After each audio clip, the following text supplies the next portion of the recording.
This is Tyriq Knight, two-halves life. I'm about to be reacting to the best Larry Bird mess around and find out story ever told. Let's get into the video. Like, comment, subscribe. This sounds like an interesting video. Let's go. In the 80s, Ron Harper was one of the best defenders in the league. Shot blocked by Harper. McHale backs in on hot rod, turns, and Harper blocked his shot from behind and out of bounds. In fact, he was so good that he got angry when his coach told him that he couldn't guard Michael Jordan in the clutch on this last-second shot. Lenny Wilkins feels very comfortable with this matchup, especially when Michael goes down in and posts up. Coach, I got MJ. So the coach tells me, I'm going to put Elo on MJ. And I'm like, yeah, okay, whatever. Fuck this bullshit. The inbounds pass comes into Jordan. Here's Michael at the foul line. A shot on Elo. Good! The Bulls win! They win! Now just imagine if Ron Harper had been defending Michael Jordan for the shot instead of Craig Elo. History might have been very different. But when Ron Harper was a rookie and he faced Larry Bird for the first time, Larry Bird gave him a welcome to the league moment that he'll never forget. Williams and Parrish at center floor. The opening tap to the Celtics. Bird gives to Ainge over to Dennis Johnson. Out of Bird. Right to the pocket. Good. Wow. Well, Larry Bird gets the first 2 points of the ball game. Johnson the lob again into Bird. Bird turns, shoots the 8-footer. Good. Larry Bird with 6. Johnson stops, lobs to Bird. Bird right side, 10-footer. Good. Larry Bird double figures, 10 points. And Larry Bird, like first quarter, busted our ass. Bird outside the 3-point arc. Give to Johnson. Dennis Johnson out front. Over to Bird, left wing from 18 feet. Good. Larry Bird with a dozen. Vicious. Bird on the right side to Dennis Johnson. Johnson to Bird in the circle. Double team. Bird right of the lane. Puts the shot up and in. Larry Bird has decided to take charge of this one, and he has 14 points. Coach Tanner, I want to guard Larry Bird. What about Larry?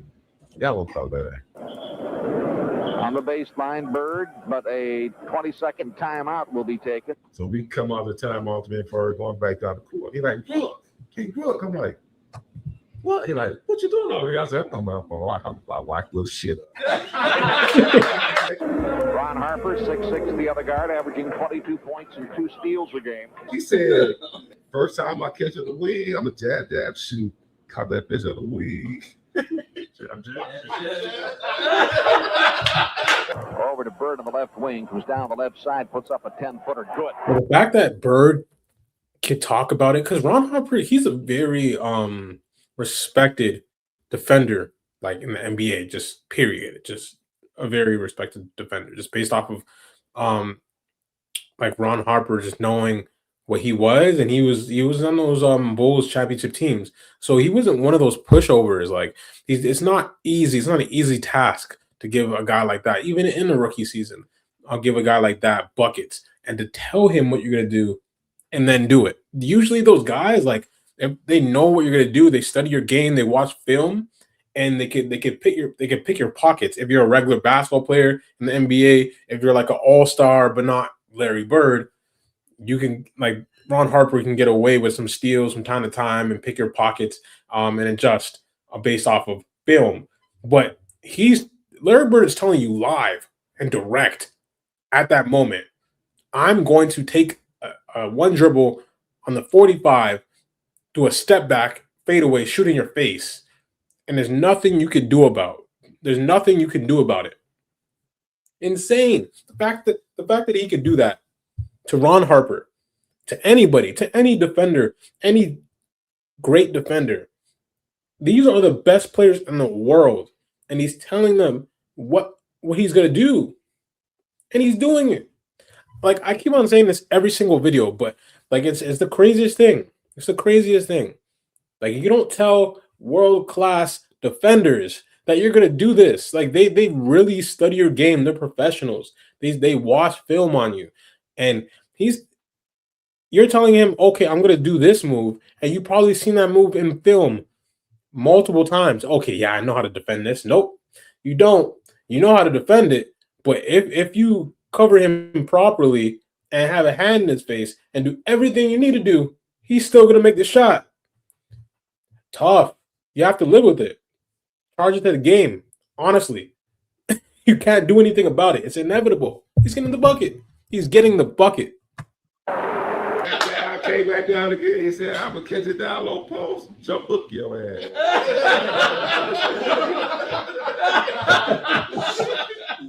Dribbling with the right hand. Johnson, the bounce to Bird, down the middle. Oh, my God. Scores anyway. And he is Third time, he said, hey. That puck is crazy. Got an ash. I said, so what? You ain't going to shoot that motherfucker? Man, he lowered that motherfucker. Bird, right wing, good. Larry Bird with 22. Johnson over to Bird, right wing from 18. Good again. Now to Ainge. Ainge top of the three-point arc. Left wing, Bird, 24. Good. 35 for Larry Bird. Was there one guy in particular you said, oh, man, I don't want to have to check him? He was just the toughest guy to guard every night. Of course, I can say the Michaels or the Reggies or those, but the one I really hated to guard was Larry Bird. He was not a nice guy. Left wing, Bird from 18. Drills it. Dennis Johnson, He was not a nice guy. Right of the lane, turns to his right. We'll tell you about it, man. Good. Matter of fact, there was one game, and he was having a pretty rough first half. Bird against Elo with 10 on the shot clock. A shot, and of course a basket. So that night against the Celtics, I thought I was playing some pretty good defense on him. In the first half, he was like 1 for 9 or something like that. I kind of puffed up on him and walked beside him and was like, yeah, you're 1 for 10. I was like, that's defense, and he just kind of looked at me and said, there's 2 halves. And when we came out in the second half, that's when he told me, I hope your mom's not watching because I'm about to embarrass you. And I was like, why would you say that to me? There's levels to this, man. And to even prove it, I don't know if you guys watched the NBA around like the times of Golden State and Cavs when they were going at it, going to the finals pretty often. Yeah, Iman Shumpert, he was a guy that was on that team, but this was before the Cavs. This was New York Knicks, Iman Shumpert versus Kobe, right? So I've said in the videos that Kobe's very similar to Bird when it comes to trash talk, right? But Kobe is a little bit more subtle. Like he will say something quick, like a quick jab. And it's one of those things like he's giving you a backhand compliment in a way. So Iman Shumpert held him to a certain amount of points, got some steals on him, got like 2 or 3 steals on Kobe in the first half, right? And then the third quarter starts, and then Kobe gives him a pat on his butt and says, "You had a good game. you had a good game, young fella." And Iman Shumpert is like, "Wait, what? There's like a whole 2 quarters left. What do you mean I had a good game?" Like, what do you mean? So he meant basically, after this possession, it's gonna be hell. That's the same thing with Larry Bird, but Larry Bird is not subtle at all. He's gonna be like, no, I hope your mom is watching because what you just said to me, this next half, like there's 2 halves. So what you just said to me, I'm gonna have to put you through the ringer for another half. What you just did is gonna be nothing to what I'm gonna do to you. Basically. So Kobe would just be subtle and then just do it to you, but Bird will traumatize you in both ways. Saying it and then doing it. It's crazy. There's levels to this trash talk, to be honest. There is. And he came back out and hit about 10 in a row on me. And the last one was left-handed. And he asked me if my mother was watching because he wanted to embarrass me. So Larry now over Elo. Larry wants it.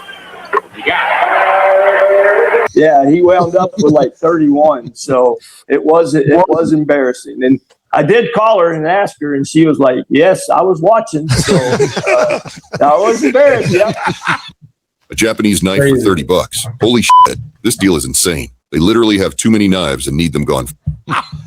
My favorite 3-point story of all time was my first time I ever competed. And Larry Bird was in the contest my first year. And, you're all sitting there, kind of talking to one another, waiting for him to call you to go out. I don't know how they do it now, but they bring you in a locker room.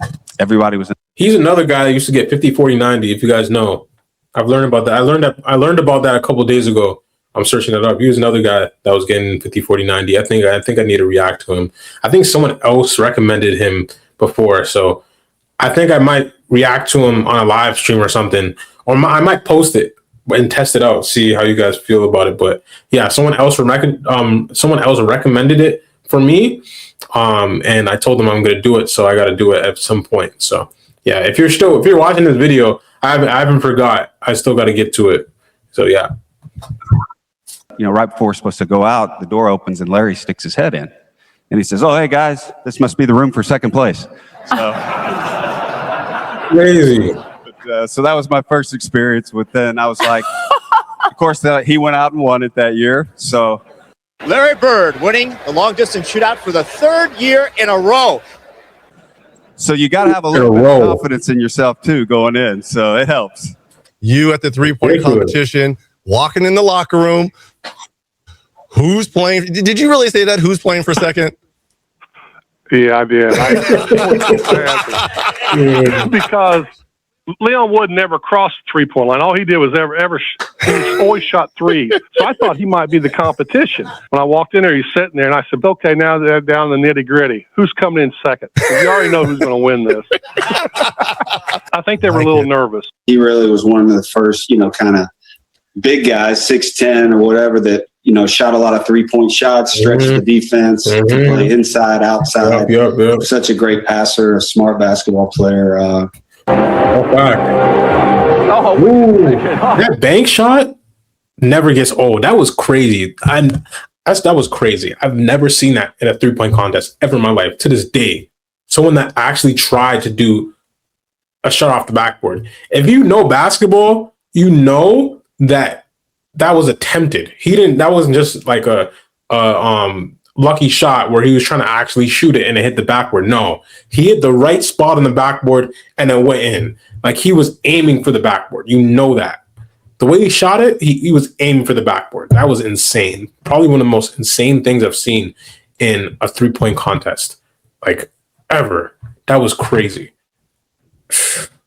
Most people would try that and it'll go straight off the backboard to half court because of how nervous they are. You know what I'm saying? Larry Bird, cool, calm, collected. Backboard, probably called it too. Crazy. That chick said my name on it for a week now, and I knew I was going to win this thing. Larry's last game happened to be against us in the Eastern Conference Finals. The year we got there. And so I like to tell people that I ended Larry's career. Larry Bird has returned to the game for the Celtics. Cotton, could this be the last time we see Larry Bird in an NBA uniform?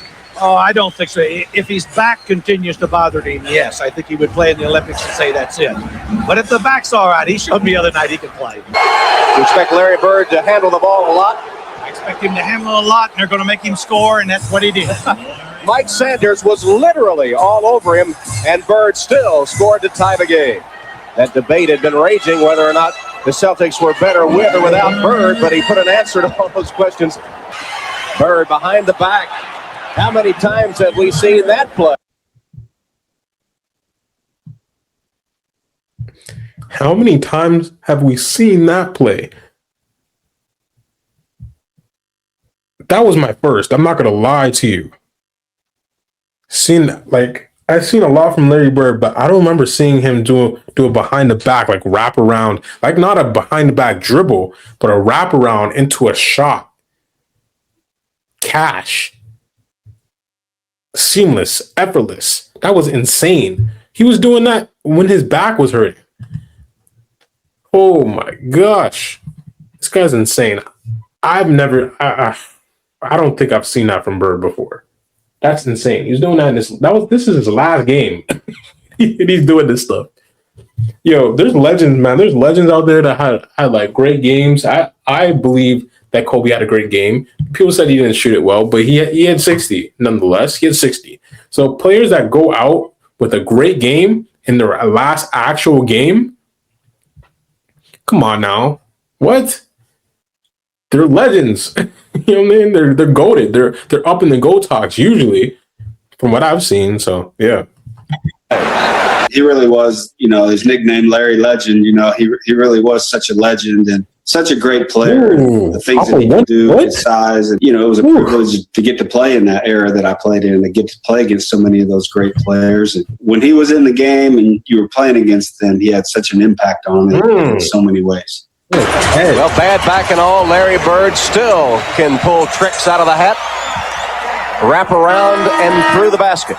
He's a great player and certainly one of the smartest guys to ever play this game. He truly understands the game, and it's all about winning. And when you flash his record up on the screen, that's what it's all about, winning.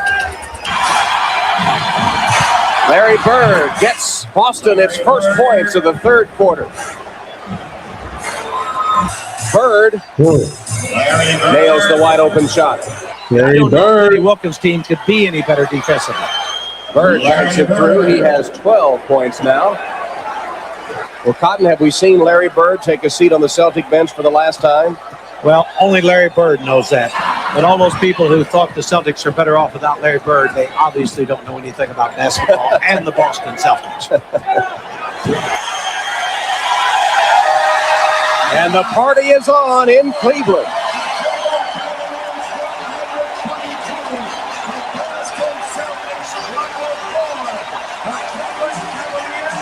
Oh, walk and walk.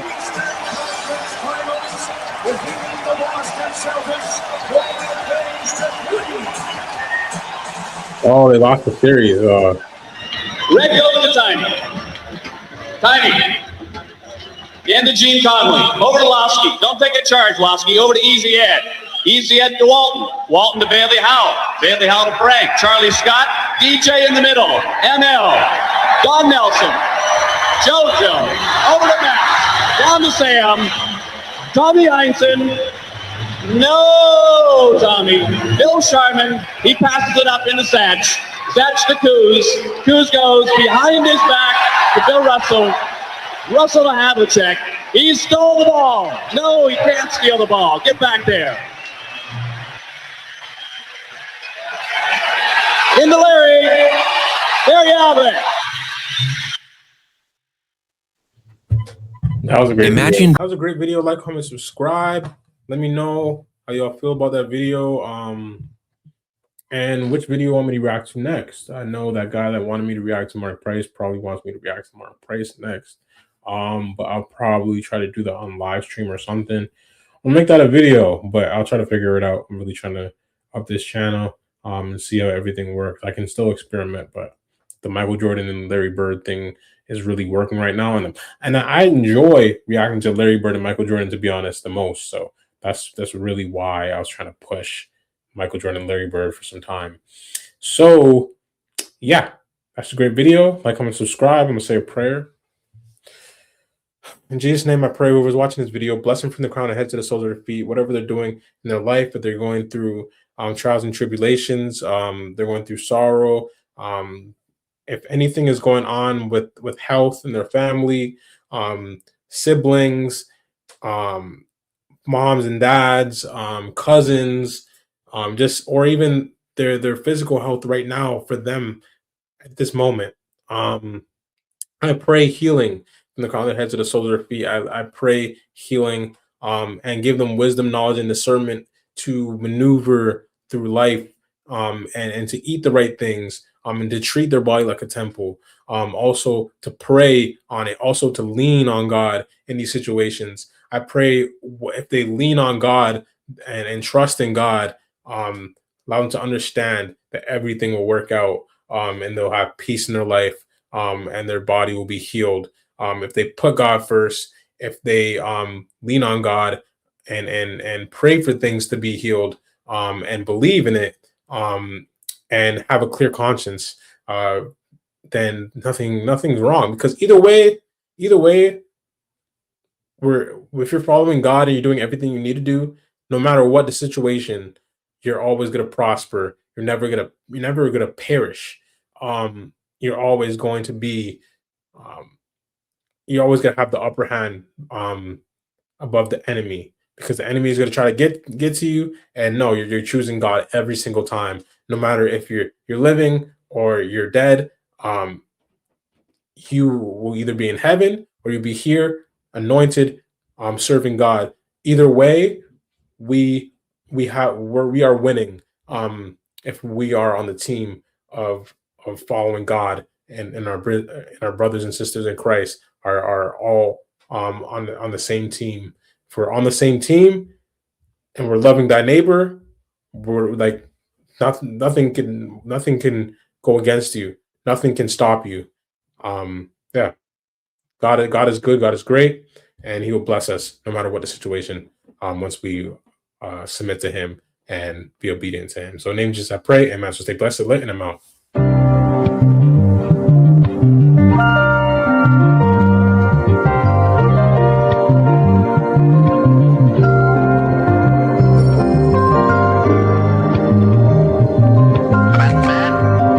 Lane back to Wilkins.